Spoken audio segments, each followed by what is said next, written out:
Mesdames et messieurs, bonsoir. Bienvenue dans le JT Soir sur Canal 3 à Bénin. À la une de l'actualité ce soir, proclamation des résultats du brevet d'études du premier cycle session de juin 2025. Le taux d'admissibilité cette année est de 77,25%. Au plan national, les chiffres ont été dévoilés ce samedi même par le directeur des examens et concours du ministère des enseignements secondaires, techniques et de la formation professionnelle. On en parle dans un instant. On parlera également du vote de la loi portant vision du développement du Bénin à l'horizon 2060. Le document stratégique de prospective a été adopté par l'Assemblée nationale en sa séance plénière de ce vendredi. C'était en présence de Ablaye Bio-Tchane, ministre d'État chargé du développement et de la coordination de l'action gouvernementale à suivre. À suivre également les temps forts de la prestation de serment de Maryse Anzo Glele. Elle est nommée conseillère au sein de l'autorité de régulation des marchés publics. La prestation de serment a eu lieu ce vendredi au cours d'une audience solennelle devant les juges de la Cour d'appel de Cotonou. Voilà pour le sommet. Merci d'être au rendez-vous de l'information sur Canal 3 à Bénin. Les candidats à l'examen du brevet d'études du premier cycle session de juin 2025 sont désormais fixés sur le sort et vous allez le voir, les premiers résultats ont été proclamés ce samedi par le directeur des examens et concours du ministère des enseignements secondaires, techniques et de la formation professionnelle. Au plan national, le taux d'admissibilité est de 72,25%, une performance en progression par rapport aux résultats de l'année dernière qui était à 73,73%. Dans le classement au niveau des départements, c'est le Zou qui vient en tête avec un taux de 84,74%, suivi du département du Borgou qui totalise un score de 83,80%. On va écouter le DEC au micro de Hugues Vignibé. Total session normale. Candidats inscrits 128 898. Présents 128 341. Admissible 99 140. Taux d'admissibilité 77,25%.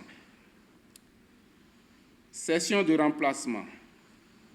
Candidats inscrits 45. Candidats présents 40. Candidats admissibles 13. Taux d'admissibilité 32,50%. Le taux de réussite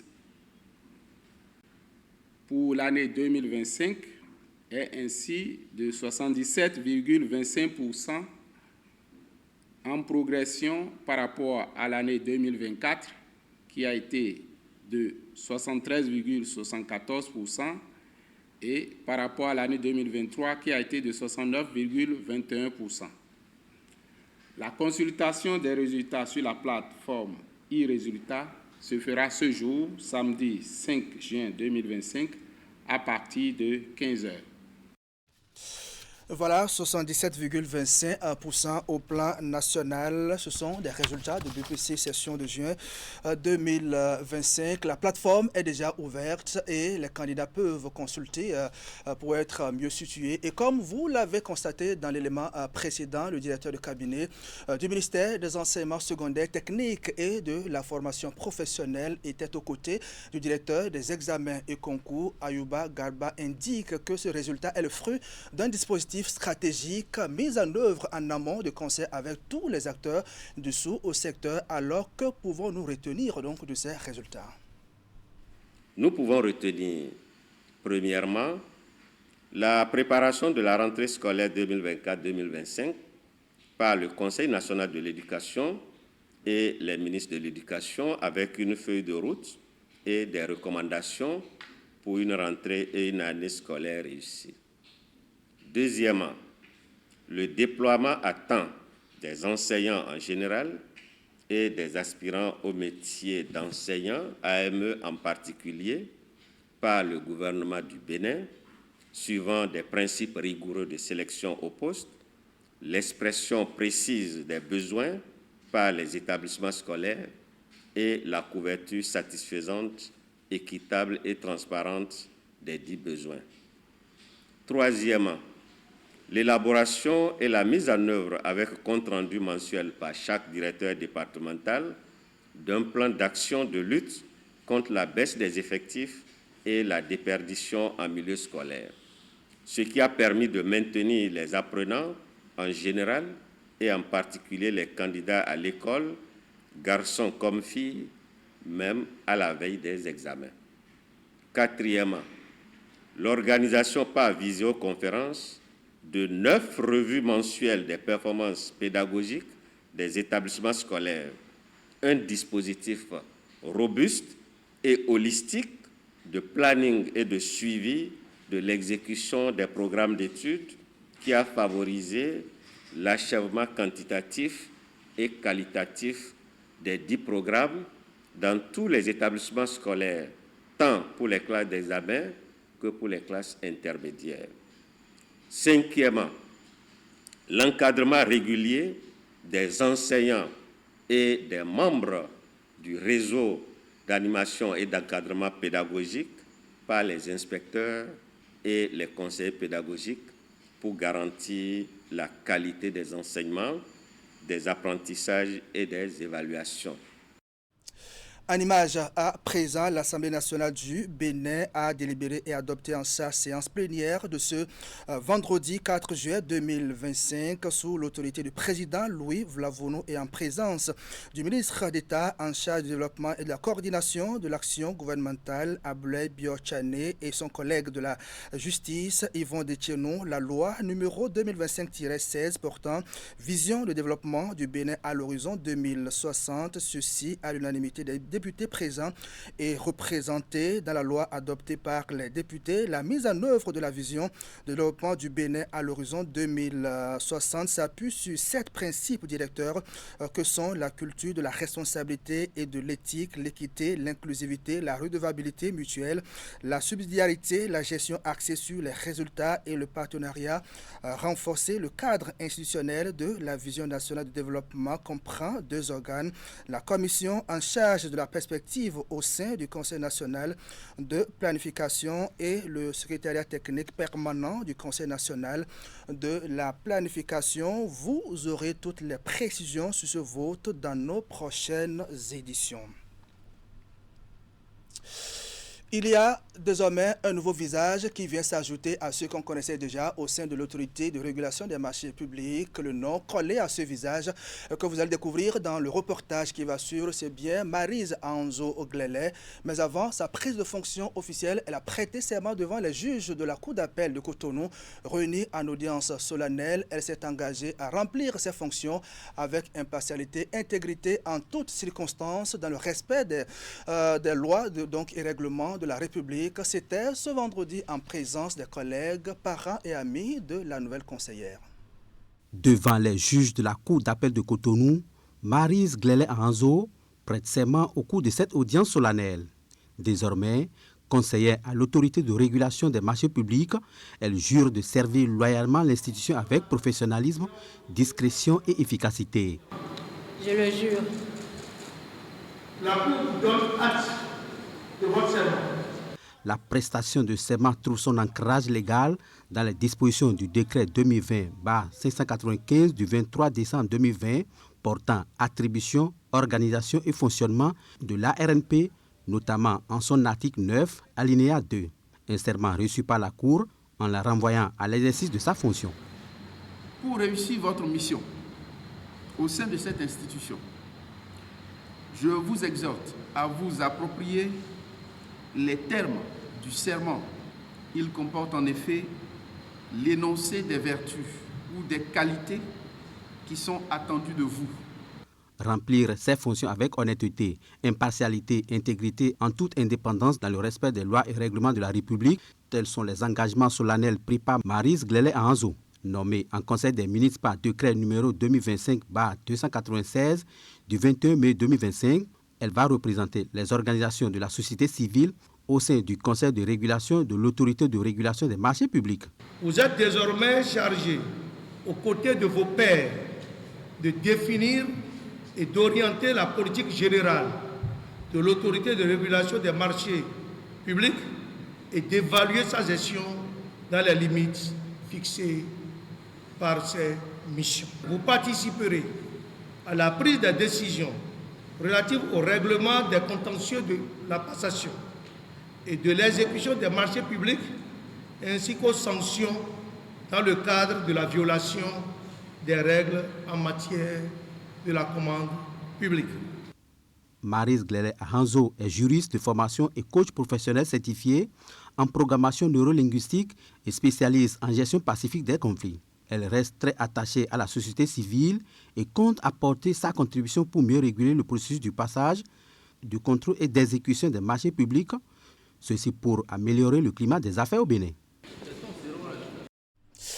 Direction maintenant, cabinet du président de la Haute Autorité de l'audiovisuel de la communication, Édouard Loko, a reçu en audience vendredi dernier une délégation gabonaise composée de représentants d'institutions gouvernementales, de partis politiques, de la société civile et de PNUD. La délégation est conduite par le conseiller diplomatique du ministère des Affaires étrangères du Gabon.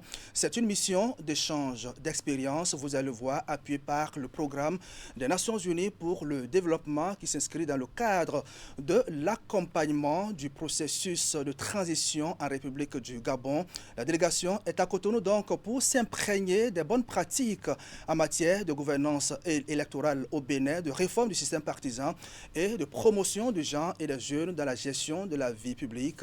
La question de la régulation des médias en période électorale était également au menu des discussions. Le chef de la délégation nous donne ici quelques précisions sur cette rencontre. Nous sommes heureux, nous sommes émus, puisque nous avons vu un président et ses équipes libres d'expression. Nous n'ayons pas fait l'économie de sa parole et des informations dont nous souhaitions. Donc nous ne pouvons être que satisfaits de cet échange, vu la richesse des communications, l'abondance des documents qui sont mis à notre disposition. Nous sommes entièrement satisfaits. Il n'y a pas de démocratisation de la vie politique sans liberté d'expression. Nous sommes venus au Gabon dans cette logique pour nous inspirer de ce qui se fait de bien au Bénin, pour que toute cette expérience positive, et dans l'hypothèse il y aurait des écueils, des difficultés dans la mise en œuvre de tout l'ordonnancement juridique au Bénin sur la liberté de la presse, l'accession de toutes les composantes de la société à la liberté de la presse, à la presse. Nous voulons nous inspirer de tout ceci pour justement nous enrichir de ça au Gabon. Le président de la République n'a pas fait d'ambiguïté sur sa volonté de relancer le pays, de réorganiser le pays, de faire en sorte que sa gouvernance soit une gouvernance inclusive qui veut que toute personne ait la liberté d'accès à l'information disponible dans la République. Aujourd'hui, nous venons de rencontrer le président bienveillant qui a mis à notre disposition l'ensemble des informations dont nous avions besoin. Mais nous avons une série de rencontres à la suite de celle-ci, l'après-midi avec le ministère de l'Intérieur, l'Institut national de la femme, et à partir de lundi à mardi, nous avons d'autres rencontres. Tout ceci pour nous enrichir de l'expérience béninoise et nous permettre, nous aussi au Gabon, dans le courant de la relance qui est engagé, d'améliorer notre système. L'exemple du Bénin est un exemple bon à prendre au regard de l'expérience. Vous savez que le Bénin, nous le savons tous, a connu déjà de nombreuses alternances. Beaucoup de pays africains envient le système démocratique béninois en termes d'alternance. Nous sommes heureux d'apprendre que là, le président béninois Talon a clairement déclaré, et il le réaffirme, qu'il finit son deuxième mandat. Il n'a pas l'intention de renouveler, de se porter candidat à sa succession. Et ça, c'est un exemple que je pense que tous les Africains souhaitent voir appliqué dans tout le continent. Donc cet exemple-là, personne ne peut s'en priver. Et d'une délégation à une autre, on va maintenant au cabinet du président du Conseil économique et social. Vous allez le voir, la ministre en charge du numérique et de la digitalisation y était jeudi dernier pour échanger avec le président du CES, un tête-à-tête au cours duquel plusieurs initiatives liées au code numérique ont été abordées. Aurélie Adam Soulé Zoumarou a notamment sollicité le soutien de Conrad Baguidi pour mener une mission conjointe visant à en faciliter la diffusion auprès d'un large public. La question de la cybercriminalité, un enjeu majeur et particulièrement sensible, a été également mise en avant au cours de cette audience. Voici ce qu'on peut retenir des discussions au micro de Jules Echo. Nous avons eu l'opportunité de discuter, d'échanger, de partager la vision pour le numérique dans notre pays avec cette institution. Et l'audience nous a également donné l'occasion de pouvoir proposer au président du CES certaines actions qu'il nous paraît importantes que le Conseil économique social nous aide à mener. Au nombre de ces actions, nous avons la nécessité que certaines dispositions phares du Code du numérique puissent être portées auprès de nos populations par cette institution, de façon à ce que la compréhension et l'appropriation de ces dispositions par les populations puissent être maximisées. Donc nous avons convenu avec le président du CES de travailler conjointement et de faire en sorte que la vulgarisation accrue, intensifiée de ces dispositions se fasse aussi bien par le ministère que par le CES. L'audience nous a aussi donné l'occasion d'évoquer des questions importantes relatives au secteur du numérique, comme l'adoption des usages numériques, les usages des plateformes numériques. Nous avons expliqué au président du CES que un des défis que nous relevons en ce moment est le défi de l'adoption de ces plateformes, de l'usage des plateformes de services publics par les populations. Les populations utilisent ces plateformes, mais nous voulons aller encore plus loin. Nous voulons que cela soit un réflexe, que cela soit dans le quotidien de chaque Béninois, fût-il en mesure de converser dans les langues internationales ou pas. Et bien entendu, nous sommes en train d'évoquer ou de considérer les usages de l'intelligence artificielle pour y parvenir. Mais au-delà de cela, nous avons besoin que les messages principaux relatifs à cette adoption large puissent être également portés par des institutions du niveau du Conseil économique et social. Et dans le reste de l'actualité pour le compte de cette édition, on va parler de cette initiative de la Haute Cour de justice qui renforce la proximité avec la population à la base. C'est à travers une mission de sensibilisation territoriale qui a conduit ses membres dans 2 départements du Bénin. Vous allez le voir après l'étape de l'Atakora. La professeure Dandi Nyamou et les cadres de l'institution étaient mercredi dernier dans les locaux de la préfecture de l'Atlantique. Il était question de parler de la moralisation de la vie publique et surtout présenter la Haute Cour de justice aux différents acteurs. Explication Hugues Vigibé.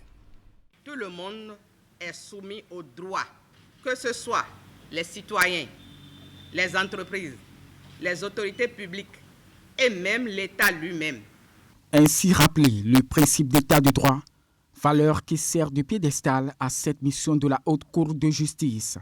Loin du confort des bureaux, les membres de l'institution judiciaire et sa présidente viennent à la rencontre des gouvernants territoriaux de l'Atlantique pour rééditer un exercice, celui de la sensibilisation à la moralisation de la vie publique. Notre présence ici aujourd'hui répond à une volonté toute simple. Rappeler sans détour les principes qui fondent la responsabilité des plus hauts dirigeants de notre pays. Ce que la loi exige d'eux, ce que la République attend d'eux et ce que le peuple espère d'eux. Le préfet du département, hôte de cette mission, salue la pertinence de la démarche. Le rôle des autorités locales est crucial dans ce processus. Elles sont les premières sentinelles de la légalité et les premières interfaces entre l'administration et les citoyens. Je voudrais à ce stade saluer le courage institutionnel qui sous-tend cette initiative de sensibilisation. Dans un contexte de renforcement de la bonne gouvernance, de lutte contre l'impunité et de consolidation des institutions républicaines, ce dialogue entre la justice et les autorités locales est salutaire et nécessaire.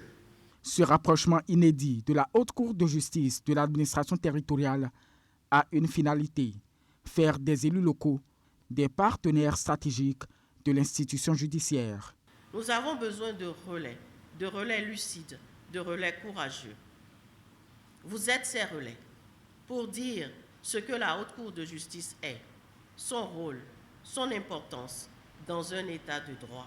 Cette rencontre, dernière étape de la tournée de Dandy Ndiamou et son équipe, est marquée par une présentation imagée de la Haute Cour de justice suivie d'une phase interactive. Après les résultats des examens de fin d'année scolaire, place aux vacances pour se ressourcer, bien évidemment, avant la prochaine rentrée. Mais cette période est vécue différemment par les élèves et écoliers, donc en fonction de leurs ambitions. Et vous allez le voir, il y en a qui s'adonnent à des occupations utiles qui leur permettent donc d'acquérir de nouvelles connaissances. C'est le cas, par exemple, de plusieurs centaines d'élèves et jeunes de Cotonou qui participent au projet Culture de quartier qui est cette année à sa 7e édition. Le projet a été lancé jeudi dernier par le chef du 3e arrondissement de Cotonou. Reportage. Des enfants réunis en groupe dans cette salle de l'ancien siège du 3e arrondissement de la ville de Cotonou. Ce n'est pas un travail de groupe qui est en cours, comme en salle de classe, mais plutôt une session pratique autour du chantournage. Il s'agit de l'un des ateliers au cœur de la 7e édition du projet Culture de quartier, porté par l'association Jeunesse Défi 2020. Un cadre de formation pratique de quelques semaines pour plusieurs centaines de jeunes durant tout le mois de juillet. C'est un rayonnement que nous essayons d'apporter dans chaque quartier de Cotonou à travers cette organisation pour permettre aux jeunes élèves, étudiants, déscolarisés de se retrouver dans un creuset pour bénéficier d'une formation en métier pratique de main. On apprendra aux apprenants à faire des objets décoratifs, des arts murales. À partir du lundi, on va commencer avec la théorie, leur apprendre ce qu'il faut faire pour entretenir une plante. Par exemple, les entretiens à apporter à une plante, l'arrosage, le désherbage, l'amendement, tout ça là. Cette année, les jeunes apprenants massivement inscrits seront initiés dans 13 différents domaines, dont la pâtisserie, la restauration, la coiffure hommes et dames, la tâche foulard et la culture, la photographie, le chantournage, le tricotage, le maraîchage y compris. Les enfants vont passer ces vacances-là dans de très bonnes conditions en participant à ces ateliers-là, parce que ça va leur donner un plus. Le second, c'est que ça va permettre à chaque participant de découvrir en lui-même son talent. Les enfants sont sortis massivement et s'occupent dans ces ateliers-là. Voyez-vous? Donc j'ai même vu l'atelier de maraîchage où les enfants ont tout à reprendre, mais ils sont déjà très actifs sur le terrain de l'autre côté. Donc nous ne pouvons que les féliciter et leur demander un seul mot, continuer. C'est parti pour environ un mois d'initiation pour ces jeunes élèves, étudiants et autres dans plusieurs domaines. Tout comme les précédents, les nouveaux bénéficiaires de cette 7e édition du projet Culture de quartier ont donc l'opportunité d'acquérir de nouvelles connaissances qui leur seront utiles à court ou long terme.